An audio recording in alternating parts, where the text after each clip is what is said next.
Hello everyone, welcome back to my YouTube channel first twelve. तो आज हमारे हिंदी के प्रैक्टिस सेट की 4th क्लास है। ठीक है, प्रीवियस में 3 क्लास मैं आपको करवा चुका हूं और उनका लिंक आपको वीडियो के डिस्क्रिप्शन में मिल जाएगा। मैंने प्लेलिस्ट बना दी है, प्लेलिस्ट का लिंक मिल जाएगा आपको, वहां पर क्लिक करेंगे तो उन वीडियोज़ को भी देख लीजिए। जो भी सेशंस होते हैं बहुत ही इंपॉर्टेंट आपके एग्जाम के लिए रहने वाले हैं। आप यूपी पुलिस कांस्टेबल की तैयारी कर रहे हैं, यूपीएसआई की, सभी में ऐसी चीज़ें पूछी जाती हैं और आपको ये रचना हमेशा प्रैक्टिस सेट में कन्फ्यूज़ करेंगी। ठीक है, इसलिए इनको देखते रहिए। 5 से 6 मिनट की ज़्यादा ज़्यादा वीडियो होती है और उनको बस रिवाइज़ करते रहिए। जो भी सेशन हो रहे हैं मैं सभी की पीडीएफ आपको बता देता हूँ। सभी की पीडीएफ जो है मैं अपने टेलीग्राम चैनल पर सेंड कर देता हूँ। टेलीग्राम का लिंक आपको वीडियो के डिस्क्रिप्शन में मिल जाएगा। अदरवाइज़ आप चैनल पर जाकर सर्च भी कर सकते हैं, वहाँ पर भी आप लिख सकते हैं फर्स्ट ट्वेल्व, तो आपको चैनल मिल जाएगा। आज हमारी 4th क्लास है तो आज डिस्कस करते हैं। चलिए नीचे चलते हैं और देख लेते हैं। अब यहाँ पर आप देखिए क्वेश्चन नंबर 34 है, हिंदी की उत्पत्ति कैसे हुई है। हिंदी की उत्पत्ति हुई है सौरसैनी अपभ्रंश से।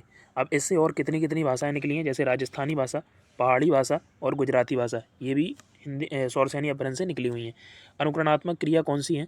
अनुकरणात्मक क्रिया वो होती हैं जिसमें जैसे फड़फड़ाना और मिमियाना, हिनहिनाना, बड़बड़ाना, खटखटाना, भिनभिनाना, इनसे आपको ये जो क्वेश्चन मैं ऐसे करा रहा हूँ तो आपको उनको ऐसे मतलब थोड़ा सा आपको अंदाज हो जाएगा। ठीक है, और आप उनको प्रैक्टिस सेट में कर देंगे। जैसे अनुकरणात्मक क्रिया पूछी गई, अब आपको उसमें ऑप्शन में लिखे होंगे तो आप इनसे आप लगा सकते हैं कि जैसे ये सारी क्रियाएं जो लिखी हुई हैं ये सारी अनुकरणात्मक क्रिया होती हैं।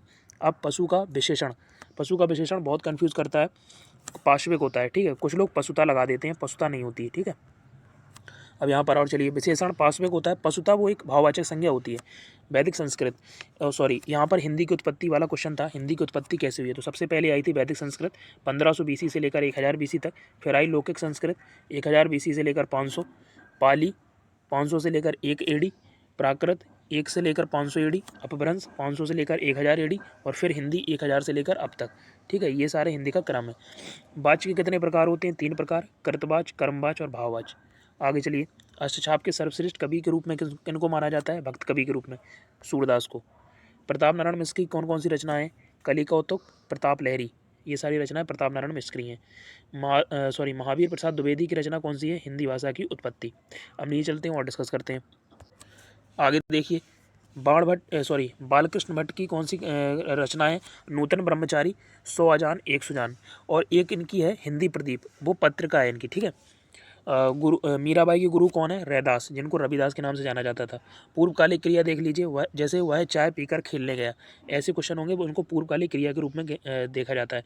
सहायक क्रिया जैसे रहे थे, रहा थे, रही थे। नाम धातु क्रिया कैसे बनती है, संज्ञा सर्वनाम विशेषण से। जैसे संज्ञा से कैसे, बात से बतियाना, अपना से अपनाना, ठंडा से ठंडाना, ये सारी हैं। आगे देखिए, ब्रजबुली के नाम से जाना जाता है किसको, पुरानी बांग्ला को। रामचरितमानस अवधी भाषा में लिखी हुई है, तुलसीदास ने 16वीं शताब्दी में लिखा था। इसमें कितने कांड ने, बालकांड, अयोध्या कांड, अरण्य कांड, किष्किंधा कांड, सुंदर कांड, लंका कांड और उत्तरकांड। ठीक है, अब इसमें देखिए सबसे छोटा कांड कौन सा है, किष्किंधा कांड, और सबसे बड़ा कांड है बालकांड, याद रखिएगा।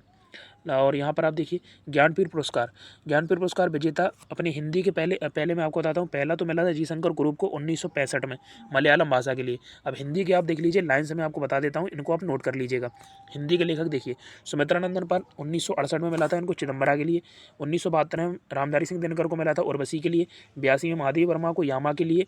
1992 में नरेश मेहता को। फिर यहाँ पर इनकी किसी रचना को नहीं मिला, क्योंकि 1982 के बाद ये सभी संपूर्ण क्षेत्र में योगदान के लिए दिए जाने लगे थे। ठीक है, 1999 में निर्मल वर्मा को, 2005 में कुंवर नारायण सिंह को, उसके बाद 2009 में अमरलाल और श्रीकांत लाल को मिला था संयुक्त रूप से, 2013 में केदारनाथ को और 2017 में कृष्णा सोबती को। ये सारे क्वेश्चन थे, आप इनको देख लीजिएगा, वीडियो को रिवाइज कर लीजिएगा। लिंक वीडियो के डिस्क्रिप्शन में मिल जाएगा आपको प्लेलिस्ट का, तो वहाँ सर आप देख सकते हैं, और टेलीग्राम पर मैं PDF भी सेंड कर दूंगा। ठीक है, अगर आपको वीडियो अच्छी लग रही हो और वीडियो आपको इन्फॉर्मेटिव लगती हो तो प्लीज़ वीडियो को लाइक कीजिएगा। थैंक्स फॉर वॉचिंग, मिलते हैं अगली वीडियो में। बाकी पढ़ते रहिए, मस्त रहिए। थैंक यू, जय हिंद।